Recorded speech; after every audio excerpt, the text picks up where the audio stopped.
출애굽기 14장 10절에서 14절까지 우리 한 목소리로 함께 봉독합니다. 바로가 가까이 올 때에 이스라엘 자손이 눈을 들어본즉 애굽 사람들이 자기들 뒤에 이른지라. 이스라엘 자손이 심히 두려워하여 여호와께 부르짖고 그들이 또 모세에게 이르되 애굽에 매장지가 없어서 당신이 우리를 이끌어내어 이 광야에서 죽게 하느냐. 어찌하여 당신이 우리를 애굽에서 이끌어내어 우리에게 이같이 하느냐. 당신에게 이른 말이 이것이 아니냐. 이르기를 우리를 내버려 두라. 우리가 애굽 사람을 섬길 것이라 하지 않더냐. 애굽 사람을 섬기는 것이 광야에서 죽는 것보다 낫겠노라. 모세가 백성에게 이르되 너희는 두려워하지 말고 가만히 서서 여호와께서 오늘 너희를 위하여 행하시는 구원을 보라. 너희가 오늘 본 애굽 사람을 영원히 다시 보지 아니하리라. 여호와께서 너희를 위하여 싸우시리니 너희는 가만히 있을지니라. 아멘. 하나님의 은혜가 오늘 이 밤에 기도의 자리에 함께한 우리 믿음의 가족들에게 역사하시기를 예수님의 이름으로 축원합니다. 오늘 제목을 한번 같이 읽어볼까요? 시작. 하나님을 보고 안심하라. 우리 제목을 가지고 또 오늘 말씀을 가지고 함께 은혜를 나눕니다. 언제나 하나님을 보고 안심할 수 있는 사람, 이 사람이 바로 믿음의 사람인 거죠. 우리 믿음교회 성도님들, 또 우리 믿음의 공동체의 사람들은 언제나 하나님을 바라보고 안심할 수 있는 분들이 되어주시기를 축원합니다. 성경은 온통 하나님을 보고 안심한 사람들의 그런 기록이 담겨 있습니다. 첫사람 아담 때, 그리고 두 번째 사람 하와는 하나님께서 따먹지 말라고 한 이 선악과를 따먹고 두려워 떨면서 나무 뒤에 숨게 되어지죠. 이때 하나님께서 찾아오십니다. 그리고 아담아, 내가 어디 있느냐라고 물으시죠.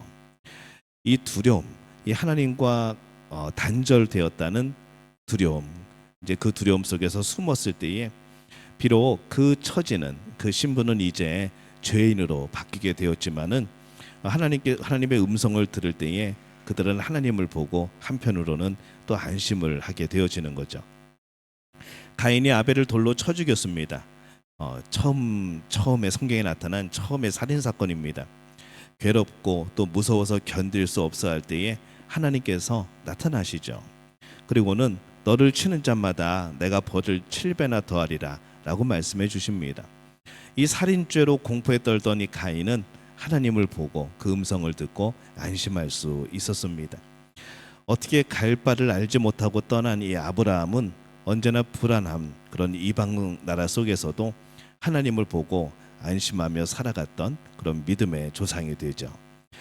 형 에서가 죽이려고 하니까 조심스럽게 도망가던 이 야곱도 이 베델에서 하나님을 만나고 여기가 과연 하나님께서 계시건을 내가 알지 못하였노라 하면서 이 하나님을 보고 나서 그의 모든 두려움과 절망이 사라지고 하나님으로 인하여 안심하게 되어지는 그런 모습이 성경에 등장을 합니다. 요나도 그렇죠. 풍랑과 고래 뱃속에서 고생하던 요나도 하나님의 뜻을 알고 하나님의 마음을 깨닫고 그제서야 안심을 하게 되어집니다. 또 하나님을 보고 안심한 사람은 또 다니엘도 있습니다. 다니엘도 절망의 그런 죽음 앞에서 이 사자굴 속에서 하나님을 보고 하나님의 천사들이 움직이는 것을 보면서 안심했던 그런 기록이 있죠. 정말 하나님을 보고 안심한 사람의 제일 큰 절정은 누구인가 보면은 다윗입니다. 이 사울이 죽이려고 계속해서 쫓아다닙니다. 그러한 상황 속에서도 늘 하나님을 바라보고 하나님의 음성을 들으려고 하고 하나님께 기도했던 이 다윗은 늘 하나님으로 인해서 안심하게 되어지는 그러한 삶을 삽니다. 그 심정이 우리가 잘 아는 시편 23편에 나와 있죠. 우리 함께 시편 23편을 읽어볼까요? 여호와는 나의 목자시니 내게 부족함이 없으리로다. 그가 나를 푸른 풀밭에 누이시며 쉴만한 물가로 인도하시는도다.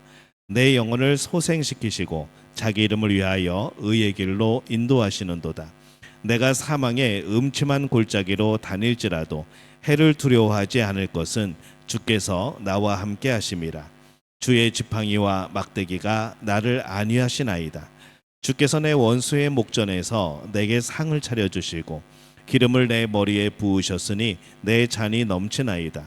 내 평생에 선하심과 인자심이 반드시 나를 따르리니 내가 여호와의 집에 영원히 살리로다.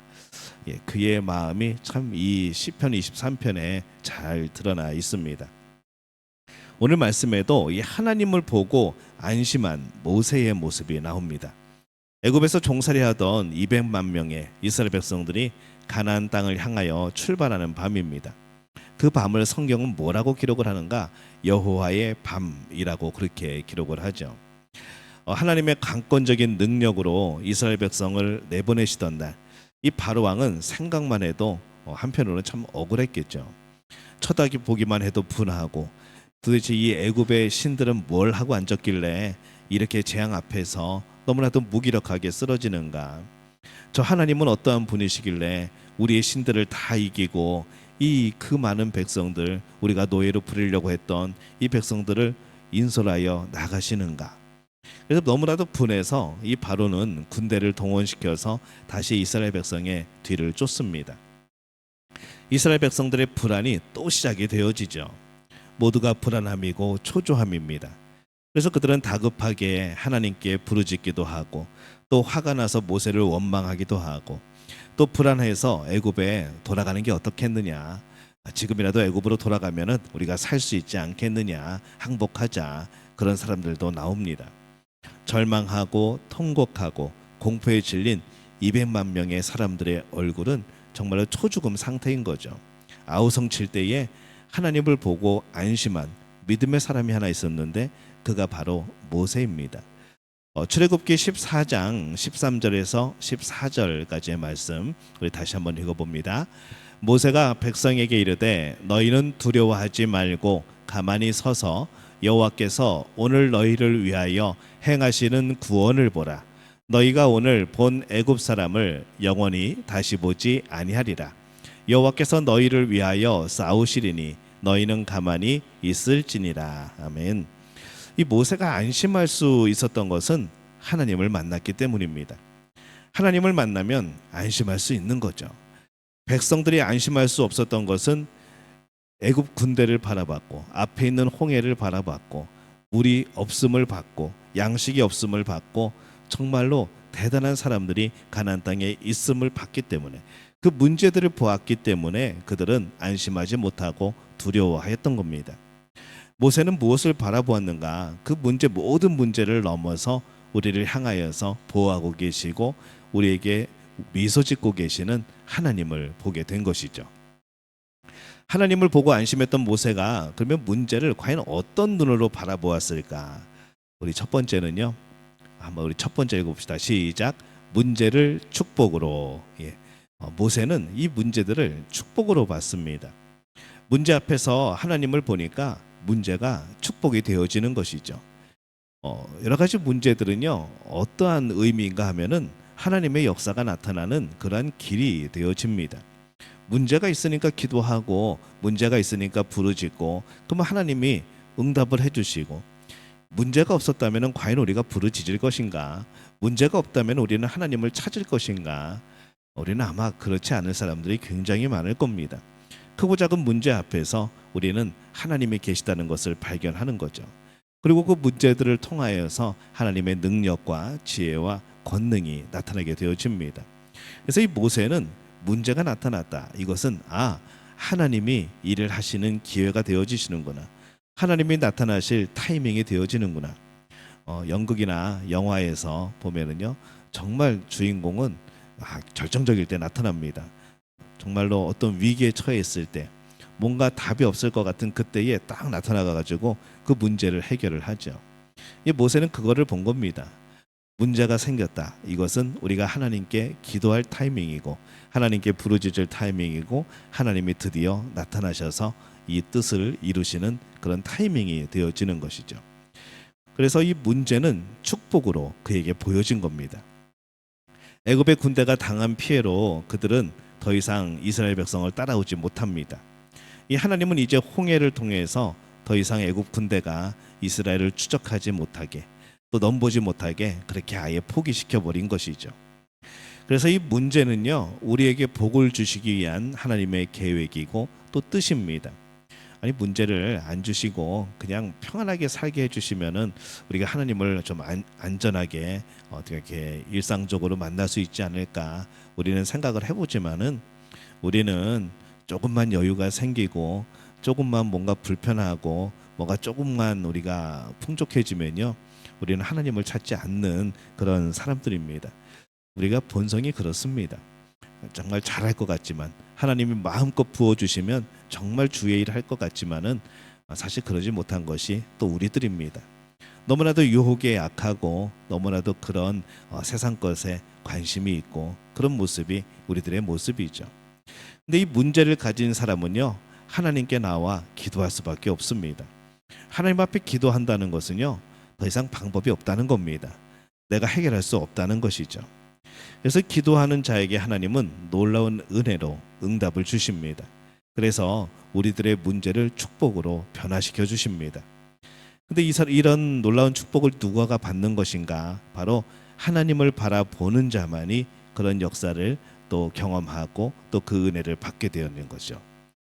하나님을 바라보고 안심하며 문제를 축복으로 변화시키는 그런 성도, 바로 믿음의 가족들이 되어지시기를 예수님의 이름으로 축원합니다. 자, 두 번째입니다. 두 번째 함께 읽습니다. 문제를 믿음 성장의 계기로. 이 모세는요, 문제를 믿음 성장의 계기로 봤습니다. 이스라엘 백성은요, 그들의 눈앞에서 홍해가 갈라지는 것을 봅니다. 그냥 쩍하고 갈라지는 것을 본 게 아니고 밤새도록 동풍이 불어서 그 바다가 갈라지고 마르는 것을 봅니다. 애굽 군대가 또 거기에 수장되어서 죽는 현장을 목격을 합니다. 이스라엘 백성들 앞에 나타난 하나님을 본 것이죠. 구름 기둥을 받고 불 기둥을 받고 성막 위에 임하는 하나님의 영광을 보고, 이 하나님의 놀라운 기적과 능력 속에서 그들은 하나님이 살아계시구나, 하나님 우리와 함께 하시구나 라는 것을 깨달으면서 하나님의 섭리를 깨닫고 믿음이 생기기 시작하는 겁니다. 그래서 그들은 출애굽기 15장에서 하나님을 이렇게 찬양을 합니다. 여호와는 나의 힘이요 노래시며 나의 구원이라. 여호와의 이름은 용사다. 주의 콧김에 물이 쌓이되 파도가 언덕같이 일어서고 큰 물이 바다 가운데 엉기나이다. 이렇게 하나님을 찬양하는 것이죠. 홍해를 건넌 다음에 이 하나님을 발견한 그들이 하나님을 이렇게 찬양을 합니다. 근데 또 그들은 또 마음이 식어버리죠.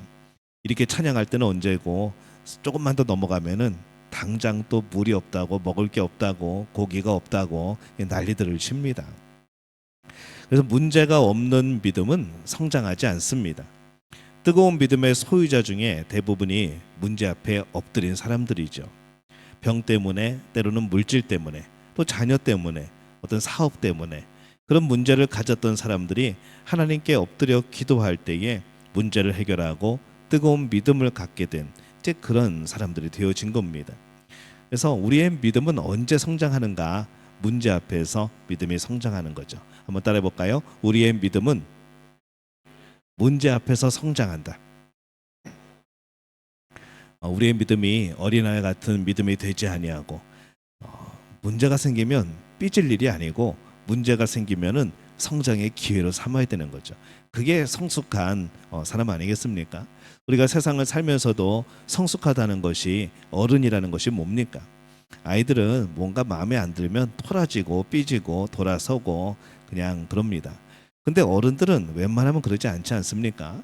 그런 문제들을 성장의 계기로 삼고 나를 변화시키는 기회로 삼고 또 그것을 통하여서 내가 한 단계를 더 올라가는 그런 기회로 삼게 되어지는 것이죠. 이게 어린아이하고 어른의 차이점입니다. 우리의 믿음의 문제도 마찬가지입니다. 우리의 믿음도 어린아이 믿음이 아니라 이제 좀 성장한 그런 믿음의 모습이 되어야 하는 거죠.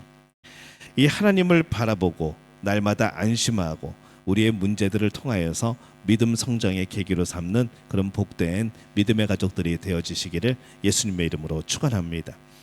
모세는 또 문제를 어떻게 보았는가? 한번 같이 읽어봅니다. 문제를 긍정적으로. 모세는 문제를 긍정적으로 봤습니다. 우리 잘 놀라는 분들 계십니다. 작은 일에도 막 크게 놀라고 뭔가 큰일인가 가서 보면은 사실 놀래긴 했지만은 그렇게 큰 문제는 아닌, 우리들은 뭐 일상생활에 그런 분들도 있습니다. 근데 우리가 문제를 만났을 때 그런 모습들이 많습니다. 어떤 작은 문제에만 대해도 정말 너무 걱정하고 지나치게 근심하고 지나치게 반응하고, 그러다 보니까 사실 이게 어떻게 보면은 조금만 멀리서 지켜보면 조금만 더 기다리면 해결된 문제들인데, 그거를 너무나도 크게 보고 그래서 걱정을 하게 되어지는 거죠. 이스라엘 백성들은요, 둘러싸인 문제들을 너무나도 크게 봅니다. 너무나도 부정적으로 봅니다. 처음에 열 재앙을 가지고 하나님이 보여주셨을 때 그들은 다 받지 않습니까? 애굽의 신이 아무것도 아닌 거, 이 하나님이 정말 진정한 하나님인 거, 이것을 받습니다. 그리고 그 하나님이 나의 하나님이라는 것을 고백하게 되어지는 사건들이 하루 이틀이 아니라 계속해서 이어졌습니다. 애국 군대가 쫓아올 때도 얼마나 절망했겠습니까? 앞에 홍해가 가로막혀 있었습니다. 근데 홍해를 가르십니다. 그렇다고 한다면은 이게 굉장히 어떤 일이 생길 때마다 하나님을 먼저 바라봐야 되는 것이 그들의 모습이어야 되는데, 이상하게도 문제가 생길 때마다 그들은 그 문제들을 부정적으로 봅니다. 우리가 죽게 되었다고, 우리가 굶어 죽게 되었다고, 우리가 고기를 못 먹어서 연약해서 죽게 되었다고, 우리가 물이 없어서 목말라 죽게 되었다고, 우리가 이 광야에서 길을 잃어 죽게 되었다고, 추워 죽겠다고, 더워 죽겠다고, 계속해서 죽겠다고 그러는 것이죠. 그래서 이스라엘 백성들은요, 그 하나님을 경험하고서도 맨날 죽겠다 죽겠다 그럽니다. 우리 믿음의 가족들은 죽겠다라는 말 잘 사용하지 마시기 바랍니다. 그렇다고 어떤 경우에 살겠다 그런 것도 좀 이상하긴 하지만은 그냥 담담하게 문제를 긍정적으로 바라보는 그러한 복된 분들이 되어주시기를 바랍니다. 그들이 문제를 부정적으로 보고, 그러니까 이게 하나님께 부르짖게 되어지는 것이 아니라 부정적으로 보면은 원망을 하게 되어집니다. 어떤 문제를 부정적으로 보면 원망으로 바뀝니다. 근데 어떤 문제를 긍정적으로 보면은 하나님께 부르짖게 되어지는 거죠. 모세에게 말합니다. 모세야, 애굽에 우리를 매장할 매장지가 없어서 우리를 이곳까지 이끌어내었느냐. 이 모세를 원망합니다. 이 부정적으로 보게 되니까 원망할 수밖에 없는 것이죠. 근데 모세는 문제를 긍정적으로 봅니다. 그래서 부르짖기를 뭐라고 부르짖는가? 너희는 두려워 말고 가만히 서서 여호와께서 오늘날 너희를 위하여 행하시는 구원을 보라. 여호와께서 너희를 위하여 싸우시리니 너희는 가만히 있을지니라. 가만히만 있어도 이루어지는, 가만히만 있어도 문제가 해결되는 그러한 역사를 하나님이 이루어 주신다는 거죠. 부정적으로 볼 때는 뭘 해도 안 되는 상황, 그래서 원망하게 되어지지만은 우리가 문제를 긍정적으로 보면은 하나님께서 일하시는 모습이 보여진다는 겁니다. 그리고 믿음이 생기고 평안이 임한다는 것이죠. 그러면 하나님이 일하시는 모습을 즐겨보는 겁니다. 하나님이 어떻게 하실까? 하나님이 어떻게 이루어 주실까? 하나님이 이 문제를 어떻게 해결하실까? 우리의 생각과 우리의 상상할 수 있는 그 한계를 넘어서는 하나님의 역사가 보이기 시작한다는 것이죠. 그러면 성숙하게 되어지는 겁니다. 성공한 사람은요, 언제나 문제를 작게 보고 하나님을 크게 봅니다. 그러나 실패한 사람들은 문제를 크게 보고 하나님을 너무나도 작게 보는 것이죠. 우리 안에 계신 하나님을 여러분들은 어떻게 보고 있습니까? 너무나도 작은 하나님으로 보고 계십니까? 아니면 너무나도 큰 하나님인데, 너무나도 능력의 하나님인데 그 하나님이 내 안에 벅찰 정도로 계셔서 그것이 감사하고 감격이 되어지는 그런 삶을 살고 계십니까? 어떤 문제가 우리 앞에 있든지 항상 긍정적인 믿음을 가지시기를 축복합니다. 문제가 닥치면 쉽게 포기하고 좌절하는 사람이 아니고, 문제는요, 해결되라고 있는 겁니다. 학교에서 시험 문제 내죠. 시험 문제는 풀라고 있는 겁니다. 근데 그 시험 문제는 답이 있다는 것이죠. 내가 답을 모르는 것이지 이미 출제자는 답을 알고 있습니다. 하나님이 문제를 주실 때에는, 세상에 어떤 문제들이 있을 때에는 하나님은 답을 알고 계신다는 것이죠. 답을 모르는 것은 누굴까요? 우리들이라는 겁니다. 근데 우리는 답을 모른다고 원망하죠. 우리는 답을 모른다고 한탄합니다. 하나님을 아주 그냥 정말로 이렇게 원망을 해버리죠. 불평을 하게 되어지죠. 답을 내가 모르는 거지 하나님이 모르는 것은 아니지 않습니까? 그러면 답을 아는 분에게 물어보면 되는 것이죠. 그래서 문제는요, 해결되라고 있는 겁니다. 한번 따라해 볼까요? 문제는 해결되라고 있는 것이다. 문제는 풀어가라고 있는 것이다. 예. 안 풀면은 빵점입니다. 풀려고 노력을 하면은 그래도 답이 보일 때도 있고 어느 정도 그래도 점수는 나오겠죠. 이 전능하신 하나님이 문제를 해결한다는 긍정적인 믿음을 가지고 살 때에 우리는 정말로 평안이 임하는 겁니다. 하나님을 바라보는 자는 문제 앞에서 하나님 앞에 무릎 꿇게 되어집니다. 그럼 문제는 해결되는 것이죠. 여러분에게 문제가 있습니까? 여러분의 문제가 하나님의 축복의 계획인 것을 믿으시기를 축복합니다. 문제가 보입니까? 여러분의 믿음 성장이 이루어지는 계기로 삼으시기를 바랍니다. 문제를 만났습니까? 긍정적으로 보시기 바랍니다. 그 문제를 출제하신 분은 하나님이십니다. 출제자가 하나님이시라는 게 얼마나 감사한지. 그러면 우리가 잘 하나님께 기도하면은 답을 가르쳐 주시지 않겠습니까? 우리가 못할 일이면은 하나님께서 문제를 풀어 주시지 않겠습니까? 이 긍정적인 믿음이라는 것이죠.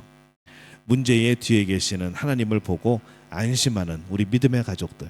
그래서 작은 일에 막 흔들리거나 낙심하거나 그러지 않고 작은 일에도 큰 문제에도 하나님을 보고 안심하며 살아가는 그런 복된 우리 모두가 되어지시기를 예수님의 이름으로 축원합니다.